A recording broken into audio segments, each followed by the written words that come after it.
중고 의류 시장에서 헌옷 더미를 뒤지는 임란 알리.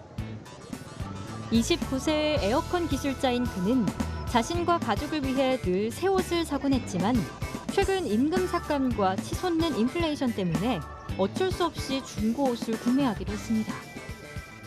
पहले शुरू में दूसरी मार्केट वगैरह जाता था बड़े बड़े मॉल्स में, ठीक है, वहाँ से शॉपिंग करता था। अभी वो चीज़ें इतनी महंगी हो गई हैं कि मुझे मजबूरन यहाँ आना पड़ा, क्योंकि यहाँ उसके दाम में कम चीज़ें मिलती हैं और जो कि इस वजह से मैं यहाँ से चीज़ें खरीदता हूँ। अभी वहाँ जाने का तो सोच भी नहीं सकता।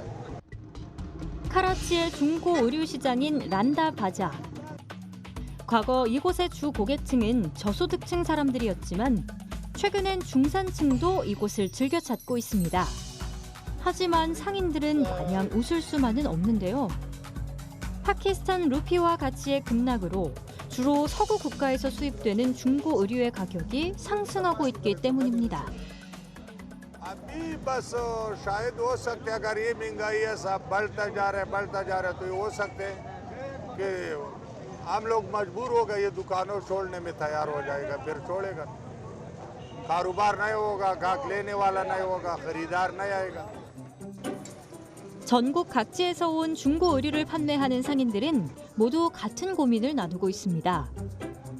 의류, 신발, 가방, 담요 등 100kg짜리 중고품 묶음의 가격이 지난해보다 최소 45% 이상 오르자 구매자들도 부담을 느껴 지갑을 열지 않고 있는 상황인데요.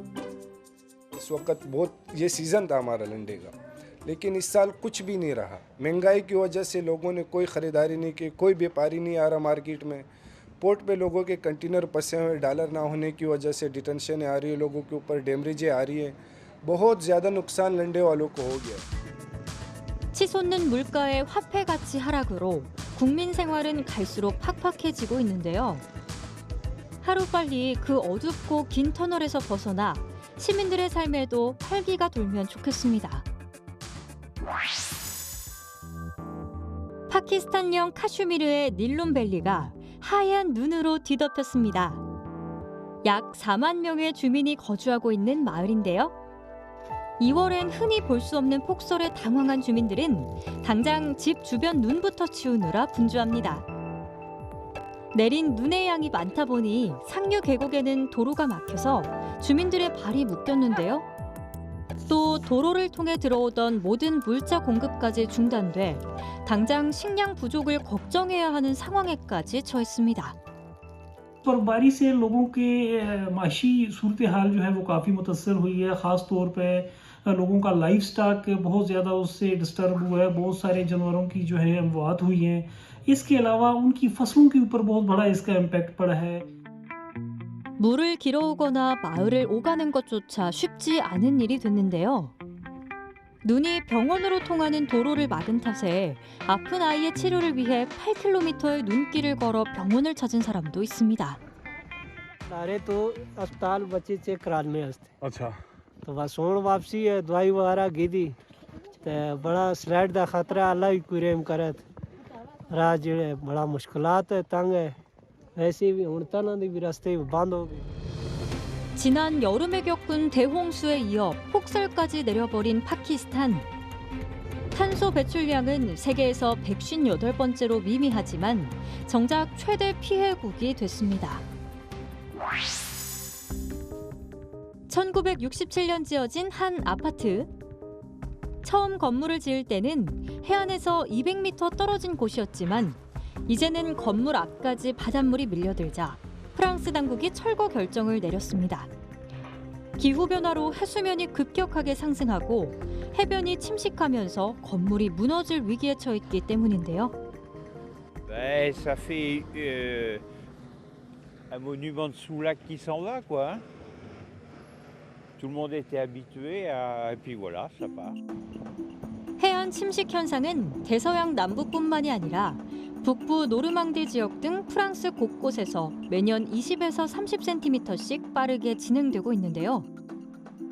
이 침식 현상은 프랑스 해안 지역에서 광범위하게 나타날 거로 전망되고 있습니다. ça ne fait pas qu'interroger, ça nous met le doigt sur un phénomène, une évolution qui est bien sûr millénaire et qui existe depuis la création de la Terre. Mais là, je crois que de la période dans laquelle on est, avec l'évolution des mers et le réchauffement climatique, il y aura de plus en plus de dégâts, y compris dans les... 과학자들은 2100년까지 해안선의 20%와 5만 가구 이상이 침식 현상에 직접적인 영향을 받게 될 거로 예측하고 있습니다. 페루 산마르코스 대학의 고생물학자들이 700만 년 된 향유 고래 화석을 공개했습니다. 이 고래 화석은 오쿠카제 사막에서 발견돼 발굴까지 수개월이 걸렸는데요. 치아와 턱으로 이루어진 이 두개골 화석은 길이만 무려 1.3m로 알려졌습니다. El cachalote macroraptor de Ocucaje fue descubierto en el desierto de Ocucaje, región Ica, al sur de Lima. Este desierto tiene unos 350 kilómetros de extensión y hay capas con edades muy distintas. Este animal particularmente fue hallado en capas de 7 millones de años. 두개골의 강한 이빨과 턱으로 봤을 때 고대의 향유고래는 크고 단단한 먹이도 문제없이 먹었을 거로 추정하고 있는데요. 고생물학자들은 이 외에도 향유고래 화석이 과거 해양 포식자들의 생태를 연구하는 데 큰 도움이 될 거로 기대하고 있습니다.